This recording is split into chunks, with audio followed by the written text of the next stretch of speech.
guys, Asher Rich Legends. Welcome to the video. We have a guide for you guys on a mythical, kind of a newer-ish mythical in the game, not the last batch, but the one before that. It is Sylvan Watcher, Nell Blackteeth, right? So she's a very interesting champion. A lot going on in her kit. I can't wait to dive into it. But before we do, shout outs to you guys who keep the champion guide requests coming here on the channel. We get Redline 240, just pulled Nell from 30 polls. Can I get a guide on her now? Absolutely. We get the accounting mentor wanting a Nell build. We get Scythe Paths looking for Nell. Redline again. Xavier looking for Nell. We have, what did he say about Hydra here? I heard you mention her during a Hydra run. Would love Nell Blacktooth guide, even though I don't have her. Yeah, I tried her on Hydra, not a huge fan.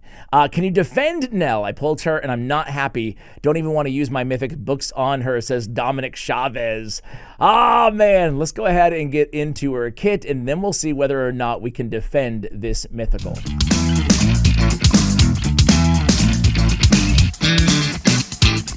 As I mentioned, Nell is a Sylvan Watcher. I got 2 out of 3, and I'm missing the best in Nice in terms of Sylvan Watcher mythicals out there. I mean, Nice is arguably the strongest PvP champion right now in the game. Anyway, I digress. We're here to talk about Nell. So Nell, let's just take a look at her visually, right? She's got like these little gingerbread dudes kind of chilling, hanging and dying on her satchel or whatever the heck it is, or apron. There we go. She's got a really cool aesthetic about her, right? Really kind of witch doctor vibes, but from a, I don't know, a former beauty, I guess. I don't know. Cool aesthetics. Definitely fits the Sylvan Watcher's kind of motif here. I like it. Dual wielding a staff and a scythe of some sort as well.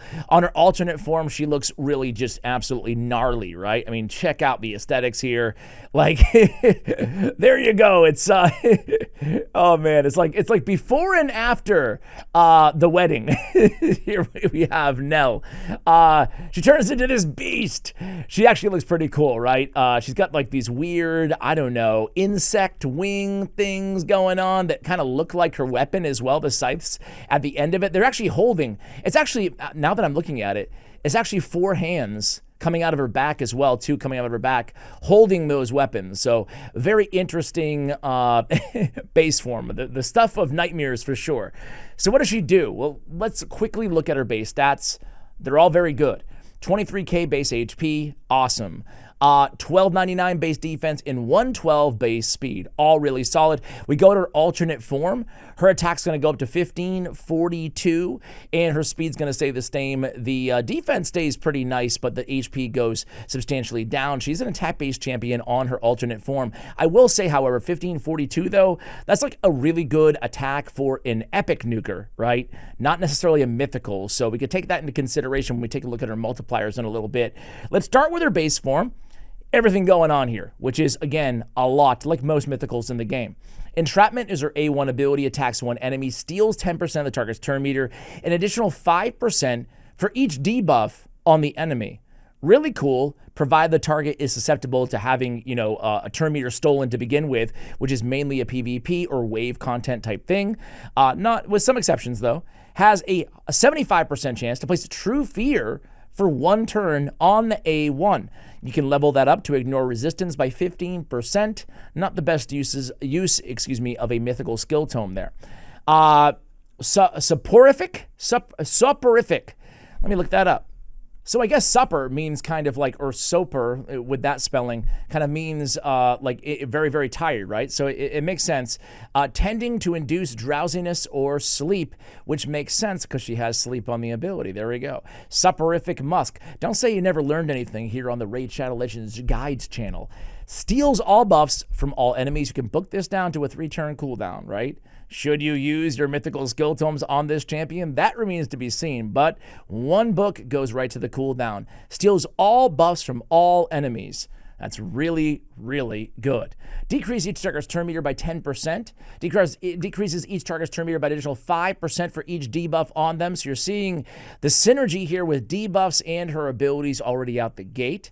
Also instantly activates all poison debuffs on all enemies. Then places a sleep for 1 turn on enemies without poison debuffs. So a buff steal, a decreased target's turn meter, a poison activation, and a sleep. Man, a lot going on. I think it's one of her best moves that she's got. She's got a lot of cool moves, though. Sickle of Corruption. I guess it's a sickle, not a scythe. There we go. Found out. 3-turn cooldown win booked. Ignore resistance plus 20% is the first book there. So we're looking at, what, 4 books on her base form? 4 books. I was going to say not bad, but everything's bad when we talk about mythical skill tomes, right? They're so hard to get, a.k.a. to buy. They're expensive, right? An AoE decreased defense and weaken with a turn meter fill of 20%. It's a very strong ability here. There's still only like 7 or 8 champions in the game with decreased defense and weaken big version on a 3-turn cooldown. She's now one of them. And to get the turn meter fill of 20% on the same move is really nice to have, right? Not much in the way of multipliers or damage on this base form, right? Let's take a quick look at her multipliers on base, right? We're looking at a 5.2 on her A3, right? There's no damage being done on her A2, and then a 5 on her A1. Now, that doesn't sound bad, but her base attack is 10-13. So on her base form, she's not a damage dealer, right? Which is kind of a shame because we mentioned Hydra earlier. If you run her in Hydra, you want this move. Like, this is very, very good, the Sickle of Corruption. But she's not going to be a damage source for you on your team, which is kind of a bummer, right? So that kind of sucks, that kind of incongruity on both forms in terms of her damage. She can't be a Venus-type damage dealer on your team, right? Okay, but Blackteeth's Buffet. Her passive is what makes everything kind of a bit more special than we've discussed already on her base.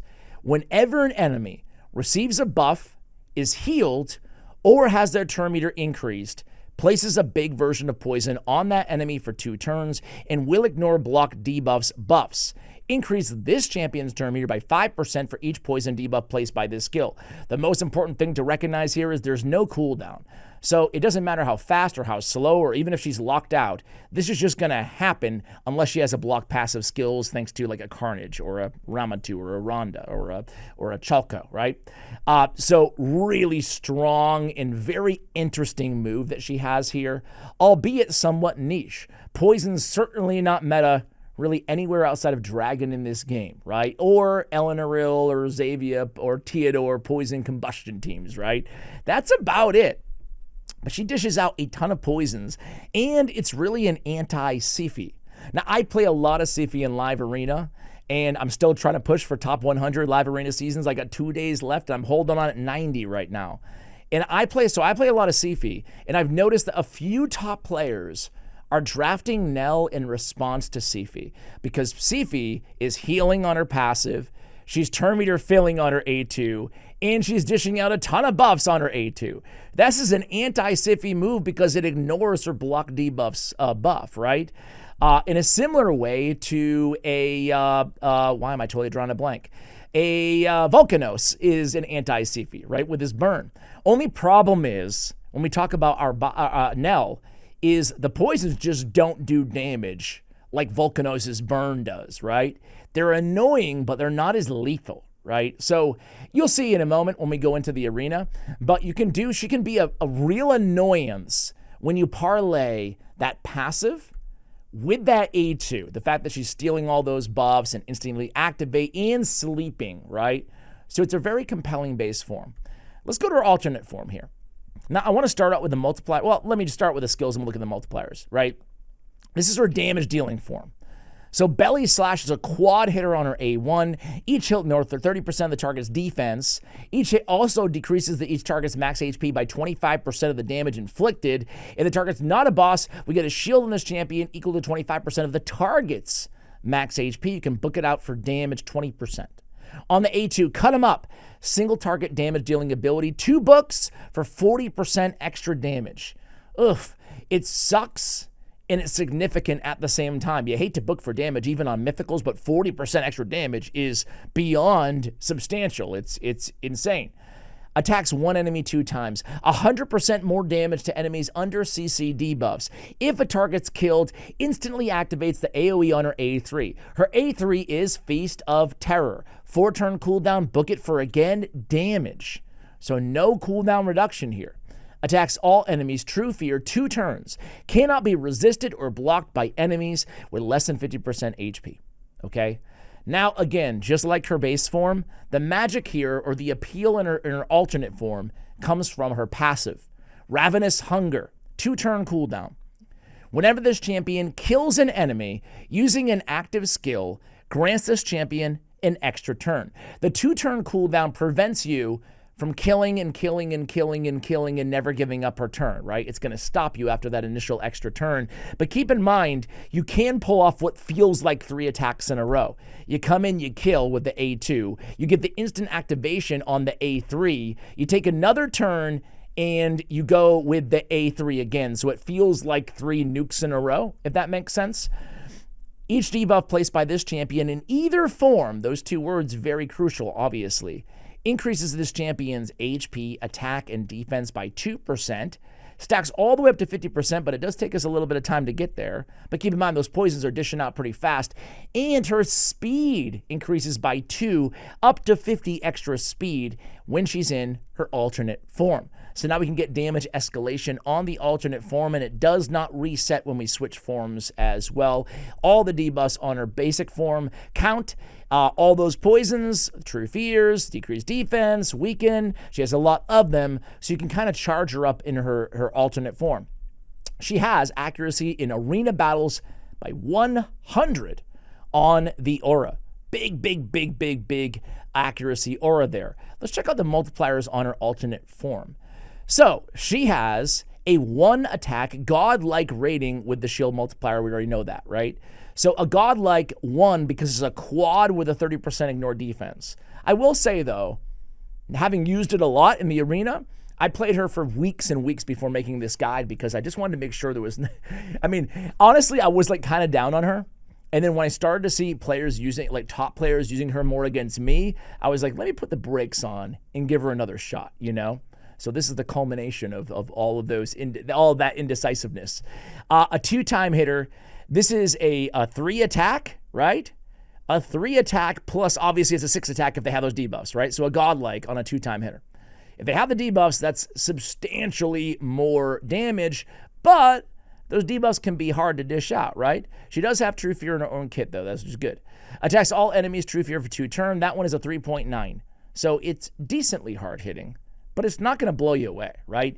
The nukes that come out of Nell Blackteeth, even with the escalated damage, they're good but not great on the alternate form. And that stems, again, from her base attack being like decent but not amazing, and the A3, the AoE, which instantly activates, being good but not insane, right, damage-wise, and no ignore defense built into the Feast of Terror. If the Feast of Terror even had a ignore 15% of target's defense built in, I think she would be a lot better because it would be a lot more formidable, right, with this Feast of Terror ability. If you look at the reviews on her in-game, the ratings, they're very bad, right? If you look at the reviews on hellhades.com, they're very good, 4.5, right? So where's the truth here? Well, as always, it really depends on what you need on your account. All right, guys, so here is the build that we're going to be using today. It's a lot going on here. She's a very tricky champion to build because we want pinpoint. I mean, she's dishing out so many debuffs that, 4 pieces of intercept, a 9-piece pinpoint gear might not be enough to protect her, right? So we want at least, ideally, 1 intercept stack. So I'd highly recommend you run her with at least 4-piece pinpoint, right? After that, we have a big decision to make. Do we want to keep going down and get 6-piece pinpoint, or even maybe 9-piece pinpoint? Or do we want to go stone skin? Or do we want to go like 6-piece pinpoint on the top and all reaction on the bottom, right, on the accessories? That's another consideration that you could use. You could go stone skin and lethal, or stone skin and savage if you wanted to switch to the alternate form and just get that ignore defense. You could go pinpoint and savage, pinpoint and lethal. You could go pinpoint and stone skin, right? I like pinpoint and stone skin. It gives her protection. It also protects you for a little while against some of the, the damage, the polymorph and whatnot, and other debuffs with the stone skin. So I like this combo. We're leaving a lot of damage off the table, and the build itself is really not maximizing her damage. But I'm really trying to lean on, and my strategy has become with Nell, is I play her in base form for a little bit, and I wait for one of two things to happen with her in the arena. Number one, I wait for someone to get pretty low on health on the enemy team. Then I'll switch, I'll get the kill on the A2, and I'll instantly activate the A3 and True Fear them and just keep going from there, right, with the extra turns. Or I'll wait till somebody on the enemy team is under a True Fear, either from her A1 ability or someone else on my team. I'll wait till that happens, or another CC debuff, and then I'll switch. I know I'll get the double damage on that A2 ability, and then I can work from there, right? So that's how I play her. So I'm not always switching her over to her alternate form right away. Total stats here are going to be 105, 192, 515 on the accuracy, 297 on the speed. On the attack on the base form, we're going to be 5,000. It's tricky again. We want survivability on the base form. We needed a lot of accuracy on the base form. We still want the damage. We need a crit capper. We want her kind of fast. She's tough. She's tough to build. We want attack for her alternate form. I have attack with accuracy on the chest. I have speed with speed on the boots. I have crit rate with crit damage on the gauntlets, and then I'm looking for crit damage and substats. You could obviously go the opposite way too. Crit damage with crit damage and look for crit rate in the substats on the other pieces if you want to, right? That's probably the best way to go, but it was just tricky given the gear that I had, right? I went attack on the ring. I went crit damage on the amulet. I have one feral piece on her on the amulet to help, again, get that accuracy up. And then I have accuracy with, unfortunately, HP. Man, I used so much dust on this stupid piece. Where am I right now? There we go. I'm at 9 right now. I'm done. Forget it. So anyway, that is the build that we're rocking here. And I talked quite a bit about other ways that you could build her as well. The only other build that I will put out there for consideration is feral. 6-piece feral, you get the chance of preventing sheep, and you get the block debuffs, right? If I went feral, I'd try like hell to get a couple reaction pieces, at least on my accessories as well, to help circumvent those first hits. I have Hand of Uncreation on her for a relic, mainly because of the 51 accuracy, but it's still very nice, the effect. I have a 14% chance to reduce the chance of applying debuffs, stealing, removing buffs, stealing turn meter, or increasing her skill cooldowns, which is nice. I have Lethal Dose, the second champion I've ever used Lethal Dose on in the entire game, I think. Really, I think it is. Yeah, I'm like, have I used it on anybody else? Nishak. I think Lethal Dose is the best blessing for Nishak Verminlord because of all those poisons that his bombs turn into, right? That can really add up. In Lethal Dose, even though, I mean, poison is far, far, far from meta in the arena, right? It's not bad, though. Even at 1-star awakening, you get 50% extra damage from poisons. At 3 stars, which my Nell is, you get 100% extra damage. At 5 stars, you get 200% extra damage from poisons. And at 6, you'll ignore 35% of the target's resistance when placing poisons. So man, all the way at 6 stars would be very, very powerful for her, right? That ignore defense, especially. For Masteries, I have her built to be an arena nuker, right? I have Opportunist for obvious reasons. It synergizes with her kit on the A2 on the alternate form. I have Helm Smasher as my tier 6 option, and I have Master Hexer. I will say that picking up Arcane Celerity might be a really smart move too. It kind of, again, synergizes very beautifully with all of those poisons and with the passive that she's already getting turn meter anyway on those poisons, right? So I would say Arcane Celerity, instead of even single out, might actually be the way to go, okay? So that's the build, guys. Let's jump into the arena, right? I have her first on this team. I wanted to give her some protection and keep her alive while she's in her base form. I don't know how we'll do here. I purposely picked a very difficult team that would seem unorthodox to go against with a poisoner, right? We have a cleanser. We have 2 block debuff champions on the team, but she has ways of getting around that, which is really, really cool, right? So here we go. I'm going to go in Just got to be very careful of Marichkas. You can see already a couple poisons, Stone Skin, hence no poisons. But that's a turn meter fill and a buff from Siphi's A2, so thus 2 poisons on the enemy team. We're going to go in here and we're actually going to try to remove some buffs with the A2 of our bias rather than go with the increased accuracy. It seems like we're landing things no problem, at least on 2 of the enemies. And now we're going to go, I mean, we're not going to steal with the A2 right now. We're not going to instantly activate 2 poisons. So we're just going to go in with a turn meter fill, the A3 and the debuffs as well. And you can see no intercept already. It's already gone on Nell there. We're going to go back in and we're going to give her a block debuffs. And again, more poisons. They have cleansers. They have Galathir, right? But they're already getting poisoned quite a bit here, even with the block debuffs, which looks weird to look at, doesn't it? Now, we might lose still, but you can see how this works. All right, so Starsage is going to switch forms, and he's going to go with the A3, which worked out in our favor quite a bit. Nothing to do here, so we're just going to poke at Starsage. All right, now I kind of want to come in here. I might be able to get the kill on Armand's, but instead, I'm just going to chill and activate all these poisons and steal everything that they've got. So nice poison activation, and now they're in, quite a bit more precarious of a situation than they were before. Armand's has a full turn meter, so I'm actually going to ally attack into Armand's and kill him. All right, there we go. Let's go ahead and pick our bias right back up. Thank you very much. I have to deal with a nasty A2 from Starsage. Going to come in A1, lockout skills there. And check this out, guys. We have Taurus. I think I can kill Taurus with that much HP. Famous last words, I know. But let's go in with the A2. Now, remember what I told you earlier. We're looking for 2 things to happen. Somebody on very low health or somebody with one of those CC debuffs. We've got it right here. Now, block active skills does not count as a CC debuff. But not a lot of health there. We get the kill. Then we get the instant activation. We got the kill, so we can go in, we can take an extra turn. Now, we're not going to be able to kill Starsage Galathir, not with a blue affinity, so we're just going to go with the A1, and we don't have increased attack anyway. We're going to put Starsage to sleep with Siphi, and we're just going to kind of regroup and attack the sheep. All right. Now we can go A1, hopefully block out. Nope. So we got 2 revivers alive. We're just going to go True Fear them with the A3. And then we're going to come in and we're going to put, it doesn't really matter, Starsage to sleep. Siphi goes and gets her ability. Bummer. We're going to come in here and we're going to remove buffs from Armand's.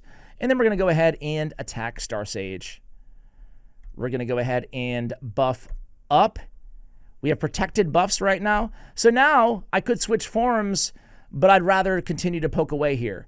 Let's see if we can kill Siphi with our godlike A1. Now, let's just see if we can... I don't know. I don't want the weak hits on Starsage. And I think he has 1 turn before he can get back to his... There we go. We get our extra turn. Now we can go in Starsage. And we got the kill anyway. So you guys can see, this is pretty cool because we went with a team, a poison kind of ramp-up strategy here, right? That you definitely do not see used against a Galathir in a Siphi, but she kind of breaks the mold in what she's capable of, right? I love the attack too. All those hands, kind of all 4 of those arms that she's got there, right? Kind of going into action on that A1 ability. Let's watch that A1 again. Brrr, machine gun, praying mantis style. Let's go against this squad here. Sure, why not? And again, they've got a Duchess with block debuffs.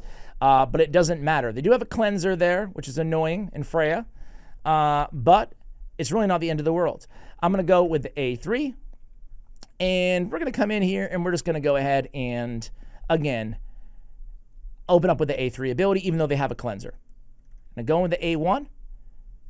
Whoa. Wow, that was a lot of damage there. Holy moly. We just one-shot. Like, did she have no gear on? What the heck was that? Okay. I can't rewind. You guys can. Did I miss something there? All right. So she gets revived. We're going to go in with A2. There's not much to steal here, but we can activate the poisons. Actually, we have a petrification. Petrification has a lot of damage mitigation, but let's see. It does count on that A2. Okay, so we didn't kill. I was like, hey, man, Siffy just busting skulls with that A1, man. It's insane. All right, let's protect Siffy, I guess, here. Gee whiz. Let's switch forms. We'll switch up the team after this battle. But let's see her nuke a little bit here, right? So a lot of buffs there, but let's just go in. That's the A3. Get a True Fear on the Reviver, which is great. Let's go A1. Not even give her a chance. Machine gun style. Boom. So I'm going to show you her in a dungeon really quickly here in a moment. I'm going to show one more arena team. I'm just going to switch things up a little bit. She can fit into any team, right? That's the cool thing about her. You do want to increase attack champion on the same squad. I'm going to bring her back into her base form, right? Look at all those buffs. Should be a nice indicator. Let's steal them all. Boom. Now they're mine. It's kind of a cool kit. Now, that all being said, I don't think, even though, like, obviously what she's doing here is super impressive, I don't think she's, like, as good as all the upper tier mythicals, unfortunately, right? Because in PvE, she's very limited on what she can do. Let me try to find, like, a really, really stacked team. None of these teams are really good enough. Here we go. This is like a team that I would go against in top live arena, right? A Nice and Armand's, a Gizmac, and a Siffy. So let's see how we do here. We start out pretty well. Again, dishing out some poisons. We get some protection here. Got to deal with stupid Armands removing everything. So we're going to come in again. This A2, the fact that we can steal, stone skin, everything else, it's a really strong opening move, right? You can't take that away from her. Let's go. Nah, I got to go Armands. Who am I kidding? I'm not sure. I mean, I guess those poisons probably would have killed him anyway, but whatever. Kind of want to play things safe. Let's go with the A3, primarily for the turn meter fill here, right? So I like using her when I'm not going against a lot of polymorph, even with the interception, you know? She becomes a lot more unstoppable, right?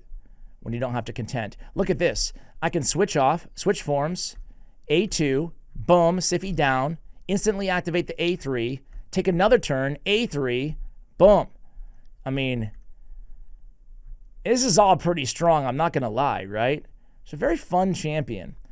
She doesn't hit, like, super hard enough, to me, to make her, like, an absolute stud endgame, and she's so niche in other areas of the game that it's hard to sit here and be like, yes, she is a god tier champion.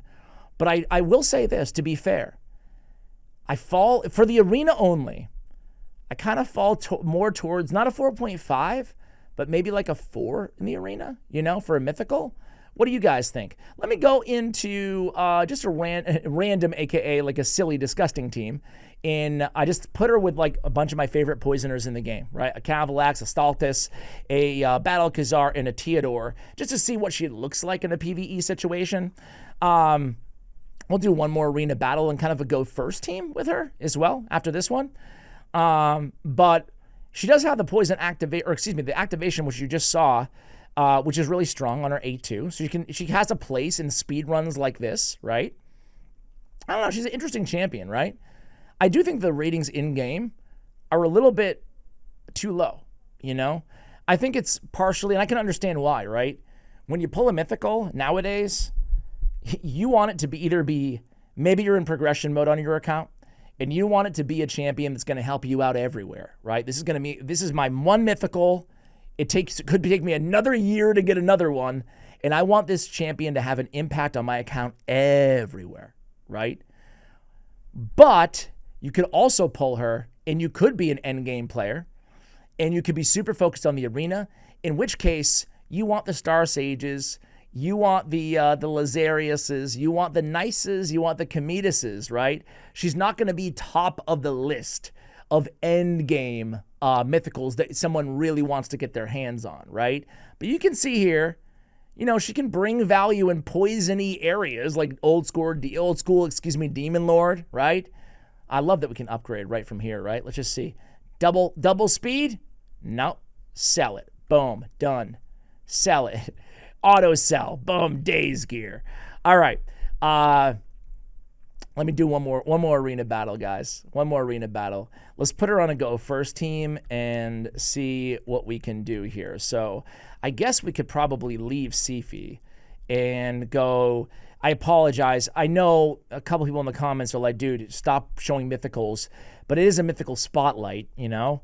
And I'd have to pay $1 million. Like, I don't have to use Lazarius, but he has my best speed gear on my account right now. So I have to pay $1 million silver. I'm only got 14 just to switch the gear to Arbiter, just to switch it back to Lazarius after I'm done recording. So I hope you understand, but I get it if you don't too. Okay, so let's go Rotos. Let's go Rotos. There we go. Rotos is so good against Odin because he ignores the block defense, right?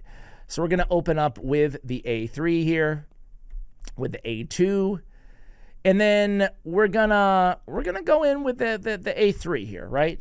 And again, let's take a look at her pin. Her intercept is still up, which is great. I actually did not, shame on me, I did not notice what we were going against here in terms of polymorph. The one thing that you should always look at, by the way, in live arena, if you guys are playing, the one thing you got to notice, you got to take notice of, look at Rotos, just like, yeah, I got this, man. I got this spotlight.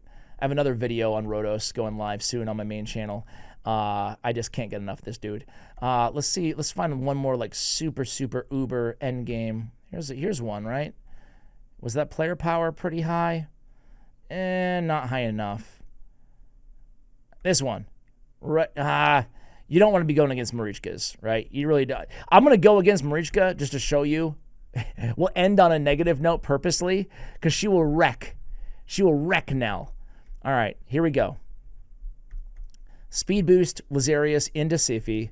And then let's just try to steal some of these stone skins. I think I got 2. Not bad. So they get the whole cleanse, the whole shebang. We come in here and actually that worked out pretty well though, right? Because we were able to go in with a decreased duration of enemy buffs with Lazarius right after we get the proc from Marichka. Now I can kill Marichka. Rotos does not care about Taurus. Can we kill Star Sage? Probably not, but let's try. Boom. Ooh. Well, we can't kill him no matter what because of his passive. My bad. Let's try to get the Taurus kill. Yep. Go in, boom. Just keep decreasing his max HP. As you guys can tell, I have a merciless set on Rotos, who's trying to steal the show here. So we've dished out a lot of debuffs here. So I think, I don't know. This is a tricky one, right? I think I'm going to go with the A3 again, just to get the 20% turn meter filled to get Sifi up before whoever the hell's going to nuke me down, right? So I'm going to go with, I'm going to CC Star Sage and hope. All right. Well, that's not good. We got a block revive. But check this out. We're going to do my darndest, right? Let's see with the AoE. Okay. We got the kill. We got True Fear on. Ooh. Okay, Rotos. It's all on you, bro. No. All right. Well, we tried. But Marichka with that block damage, she's tough to contend with, let alone Taurus just destroyed me with Nice as well. But the fact that we even hung in there against that team, the last team that you want to go against, it does tell you that there's some potential in this champion, right? So overall, as I told you guys earlier, I personally give her a 4 out of 5. So like a B for a mythical, I would say. She does have some late game potential. As I said, she's been used against me probably 4 or 5 battles now. Granted, I've done 1,000 battles over the last month in live arena. So I've seen her a bit towards the top as a response to some of these champions. She's really fun, but I would love to see a little buff on Nell. I would love to see a little bit ignore defense built in on that alternate form. What do you guys think of this champion? As she stands right now, she's pretty one-dimensional. I think you can use her a bit in wave content as a poison combustor or an assisting, she brings a lot to the table, right? Turn meter fill and all the everything we spoke about.